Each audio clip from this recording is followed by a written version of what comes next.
Qu'ils exploitaient. Alors que de l'autre côté,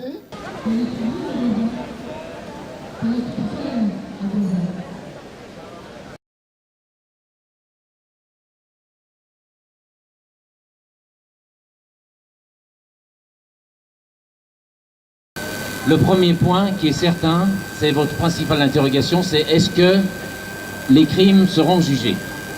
Et sur ce plan, aujourd'hui, avec réalisme, en fonction de toutes les informations que je peux avoir, je peux vous dire que jamais nous n'avons été aussi près de la mise en accusation des dirigeants israéliens, politiques et militaires, et que, à ce jour, l'option qui se dégage, c'est que la Cour pénale internationale statuera.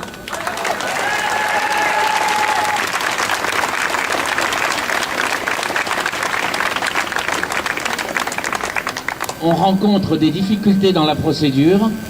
La procédure est complexe, il y a beaucoup d'opposition. C'est la première fois que le peuple de Palestine s'adresse directement à une cour internationale, ce qui est d'ailleurs, ça mérite un regard critique sur les années passées. Ça mérite un regard critique sur les années passées, vu qu'il est absolument anormal qu'un peuple dont la problématique est l'atteinte à ses droits n'ait jamais saisi la justice. C'est-à-dire qu'on n'est pas dans une situation de revendication en disant on demande des choses, on demande simplement le respect de nos droits qui ont été violés. Et on constate comme cela qu'il y a eu des démarches politiques, il y a eu des démarches qui ressemblaient à du droit, mais il n'y a pas eu de démarche juridique effective, vu que l'avis du mur, la question du mur, l'avis de 2004, c'était simplement un avis, et ce n'était pas un jugement de condamnation. Donc la première grande évolution, et ça vous devez en être absolument persuadé, c'est qu'il y a actuellement des dirigeants politiques de premier plan qui agissent dans un consensus qui se renforce, qui sont pour dire il faut utiliser l'outil judiciaire. On ne fait pas particulièrement confiance à la Cour pénale internationale, mais c'est le seul outil qui nous existe, et notre devoir est de faire juger les crimes au nom des victimes, au nom de la loi et au nom du droit international qui est la règle pour tout le monde.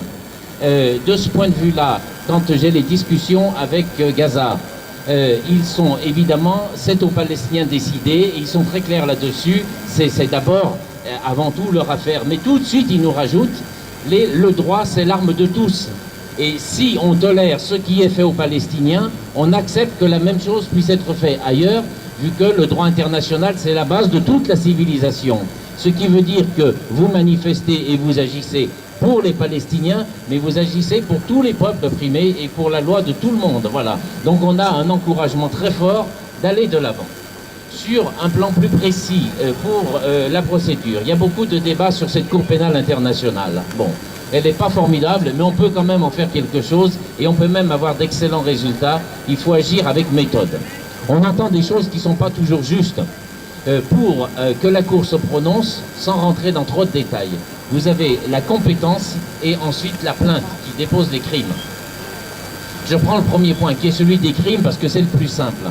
Quand on dit crime de guerre, on croit que c'est un discours, que c'est une présentation, que c'est un slogan politique. Or, les crimes de guerre sont définis avec beaucoup de précision dans le statut de la Cour pénale internationale, et ces crimes sont définis par rapport à une longue tradition juridique qui date du début du siècle. Donc on vise dans notre plainte des crimes très précis, je peux même vous donner les numéros de tête.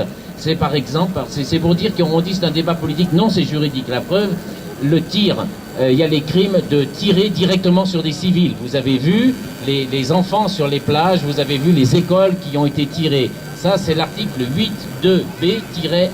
Voilà, c'est précis, c'est les crimes sur les civils. Ensuite vous avez un autre crime qui est de viser un objectif prétendument militaire ou militaire sans prendre de précautions pour les civils. Donc c'est le fait de dire on aura un objectif ici et on tire. Par exemple, c'est la maison de Ismaël Haniyeh qui est l'ancien Premier ministre et qui est un responsable politique important. Sa maison, et ceux qui sont à la Gaza le connaissent bien parce qu'il nous reçoit chez lui, c'est dans un camp de réfugiés. Quand on tire des bombes de forte puissance sur un camp de réfugiés, on sait qu'on va faire des morts. Il y a eu 16 morts pour détruire sa maison. Voilà. Donc ça, c'est un deuxième type de crime. Et on a ajouté également les deux crimes de fond qui sont la base de tout, c'est-à-dire la colonisation et le blocus.